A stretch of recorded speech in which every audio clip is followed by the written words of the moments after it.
vivo lá para Brasília para falar que a lei de renegociação de dívidas dos estados foi sancionada com vetos pelo presidente Lula.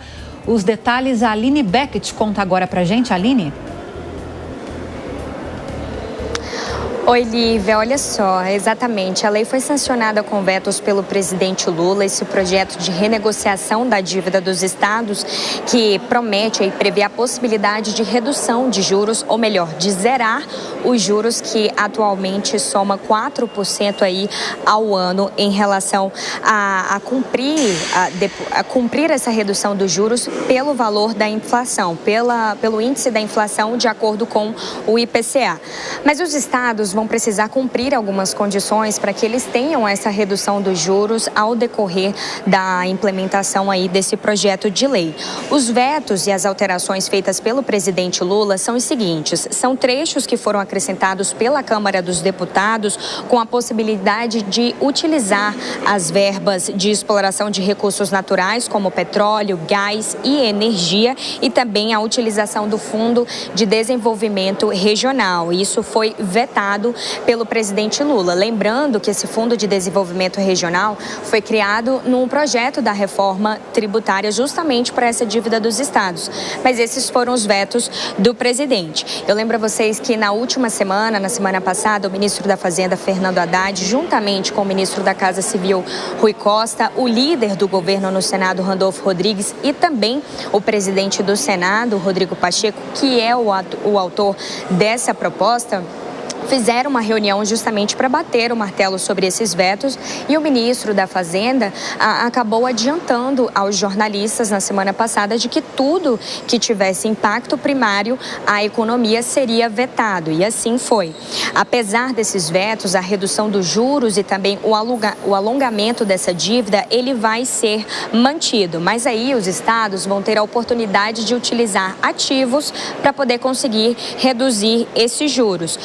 E aí os abatimentos dos juros, eles vão funcionar da seguinte forma: 1 ponto percentual a menos se o estado entregar um ativo equivalente a 10 a 20% do valor da sua dívida, mais 1 ponto percentual se o estado entregar ativos superiores a 20% da dívida, 1 ponto percentual se esse dinheiro que vai ser utilizado para o pagamento da dívida for utilizado em educação ou em universidades estaduais também e na segurança pública, mais 1 ponto percentual se o dinheiro for destinado ao Fundo de Equalização, que é um fundo que foi criado por esse projeto, aprovado e sancionado agora pelo presidente Lula.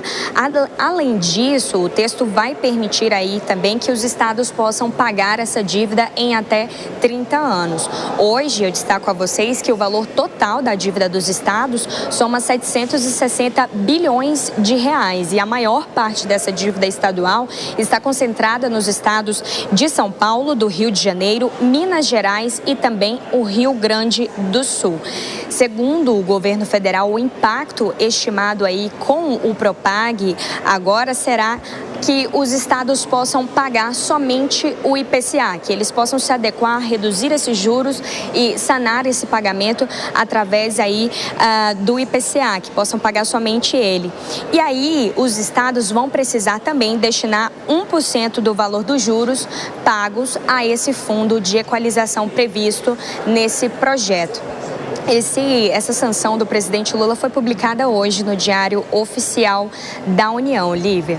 Obrigada pelas informações aí de Brasília. Aline Beckett, bom para os estados, mas a União perde receita, Alan Gani. Exatamente, Lívia. Perde receita e quem paga é a gente. Veja só, os estados inicialmente pagavam IPCA, ou seja, a inflação, mais 4%, que já é uma taxa bem baixinha. O Tesouro hoje, o governo federal, ele capta recursos da sociedade, ele pega emprestado recursos da sociedade, a IPCA mais 7,5%. Aí o que os estados conseguiram? Somente a inflação. Não tem juros real. Ou seja, quem é que está pagando essa diferença? Se o Tesouro está captando recursos, a IPCA mais 7,5%, e os estados vão pagar somente a inflação, somente o IPCA, essa diferença de 7,5% de juros reais, quem está pagando não é o Tesouro Nacional, quem está pagando somos nós, é a própria sociedade, porque o dinheiro do Tesouro Nacional, na verdade, é nosso, por meio de impostos ou de empréstimos que a gente faz ao governo federal. Essa sinalização a longo prazo, ela é ruim, porque sinaliza para os estados, para os governadores, que se eles fizerem um mau trabalho, ou seja, não tiverem responsabilidade com as contas públicas, no final das contas, o governo federal vai socorrer, ou melhor dizendo, nós iremos socorrer a ineficiência. Pois é, Alan, e essa sanção aí, esses vetos, eles acabam pressionando os governadores, né, que aí muito...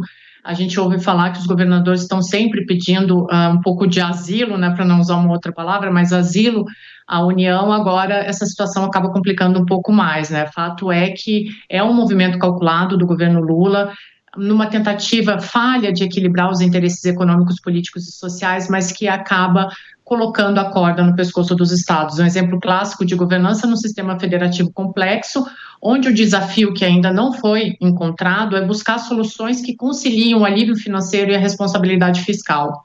A próxima etapa deve ser política no Congresso Nacional, mas fato é que até agora esse governo tem deixado os estados com o pires na mão.